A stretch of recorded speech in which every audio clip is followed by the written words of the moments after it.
I'm Denise Savoie, and I'm so pleased to see so many of you here. I know how many things are happening in the city. Today there's a protest, I understand, around the electoral fraud, and if I wasn't here, I would be there, or I would be in Vancouver at the New Democrats leadership debate. So I really appreciate your taking an afternoon to join me for what really has become a tradition for me. I think this is the 7th year I've done it. And, there's a special energy about filling a room, mostly with women. Yes.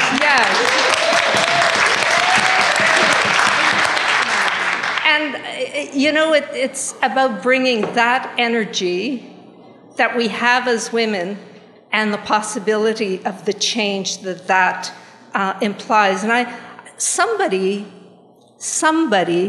that I have spoken to some time ago happened to drop by at my house a book that really explains so well why this kind of getting together of women for International Women's Day is very important. And I was trying to think how to phrase that, and then at my door, this book appeared, and this was yesterday. So let me just, if you'll indulge me, let me read 2 paragraphs. And it has to do with, I guess, something that many of us sense in our society, in the world, and that society isn't well. And this book, the quote comes from Healing Civilization. And it starts, patriarchy and misogyny persist in every major contemporary society, from the Taliban in Afghanistan to Japanese men's repression of women, from male pro-life fanatics in the United States to the practice of bride burning in India. Evidence for these invidious twins abound. They go on and give more examples. Female genital mutilation in wide swaths of Africa, forced prostitution in the Soviet Republic, sex slavery is an ugly fact of life in countries like Thailand. And here's what the quote, humanity staggers on like a person who has suffered a stroke that left half the body paralyzed. The masculine half of the body, politic, resists acknowledging the obvious, disdaining, ignoring, and dismissing its distant half is extremely counterproductive. Until our cultures can facilitate and appreciate the contributions of both halves of the human psyche, the human species will continue to be hobbled by this serious handicap. And I was going to say that we don't have to go to Afghanistan to experience patriarchy. I have it right in front of me in Ottawa, where I sit. But along with that, I really sense a heightened call for change, and it's palpable from the Missing Women's Inquiry, the Truth and Reconciliation hearings on Aboriginal residential schools, the sacrificing of our natural environment for oil profits, the increase in inequality, child poverty, domestic violence, this very serious gaps we're seeing in mental health in our country are just some of the troubling matters that I think have created a hunger for a more caring society. And so when Janet Rogers wrote her poem, Changemakers, in honor of her being named as Victoria's new poet laureate, we jumped at the idea of making that the theme for this year's event. and Janet very generously consented to our printing her poem on the inside of your program. I think most of you have it here. So before I really enter into the program and introduce some of these amazing women that I have generously accepted coming to speak to you, I want to first of all acknowledge that we're coming together here in the traditional territory of the Songhees and the Esquimalt Nation, and I want to honor that and remember their tradition. In light of what I was saying about a healing civilization, I think we have much to learn, as they do now from many years of being absorbed by our civilization, but of coming back to a more caring and healing tradition. So for me, Changemakers includes the amazing crop, and I'll put it that way, of new young MPs that I share a seat with in the House of Commons. The couple of nights before leaving, I sat down for supper with two of them. One of them studied law and journalism and did an internship in Europe, and the other one, it called Annick Papillon. She's the MP for Quebec City. And Anne Quash was a high school French teacher and the leader of a union of 175,000 in Quebec. And I was thinking, listening to them, and their passion and their excitement about bringing their woman's energy to politics was really gave me hope.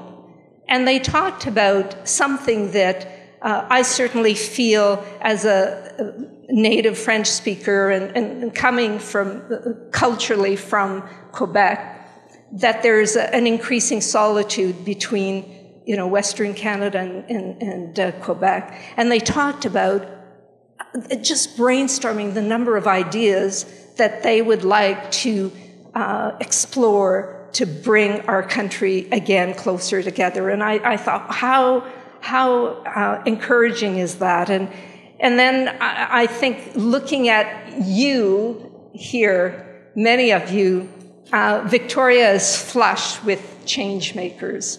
I know from your work, whether the Council of Canadians working to stop the commodification of water, the Victoria Labour Council lobbying for more equality in between genders for wages and working conditions, the Grandmothers for Africa fighting to change the lives of women who need generic antiviral drugs as well as children.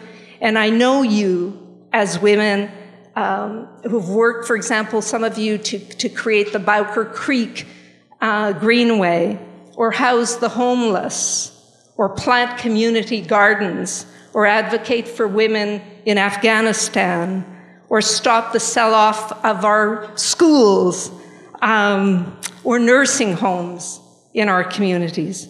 And because I know the room is full of women of action, and I think a few men of action as well, I'm going to have a task for you this afternoon. In your program, there is a card, if I can find my program again. There was a card, hopefully in your, yes, there is. And I'd like to ask you to fill it out and leave it in the basket or leave it with me. And what I've written there is my idea for making change and building the kind of society we want to. And I guess the thought was, how can we create a community response right here in this room? And we'll compile these responses and we'll find a way of making them public. And I don't know if she's here this afternoon, but I want to thank Linda Siegel, because it was her idea. She was thinking, you know, given the title, this is about change, about making change, and we have this unique opportunity to share some of our ideas. And on the card, if you like, if you want to, you can leave your name, the name of a group that you're working with, and that way, if there are others who are interested, we could help connect you as a way to keep the conversation going after today.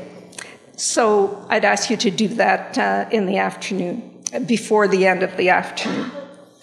And many of you as well have received a pamphlet in the program as well, and I'll hold it out, that comes from the Canadian Labour of Congress. It's called Give Us Bread, but Give Us Roses, a call for action on ending barriers to women's equality. And as it says, there's no doubt that women still take home less pay than men, are more likely to work in part-time, precarious jobs with fewer benefits, and resulting more limited pensions, while carrying the burden of care in many cases in the household. These inequities are not impossible to fix. They're not impossible to fix. Good public policy, both provincially and federally, would go a long ways to, whether we're talking about high-quality childcare or correcting the inequalities in terms of pension. And that's one of the things I've really admired about the CLC. When they're fighting for a fix to public pension, it's for all Canadians, not just unionized Canadians. But there is a fix, and this is something that, as public policy, we need to take hold of. I think it's clear that the solutions are there, and it's a matter of making sure the political will is there to implement them. We're facing right now, I think, a situation where many people, though, because the government isn't taking action, where people are looking for other ways of contributing elsewhere than public service. And I think what I'm hearing is many people are saying that they don't feel their government is acting in the public interest. So as a federal politician, of course, it saddens me that citizens feel their government isn't acting in their interest or is not part of the solution. I don't intend to give up on government. I strongly believe that government should be and can be a force for peace and order, but I agree that there needs to be two parallel paths, and some of the women sitting here at the table are part of that other path, working for change in their jobs, in their homes, in their communities, although one of them has chosen to walk both paths at the same time.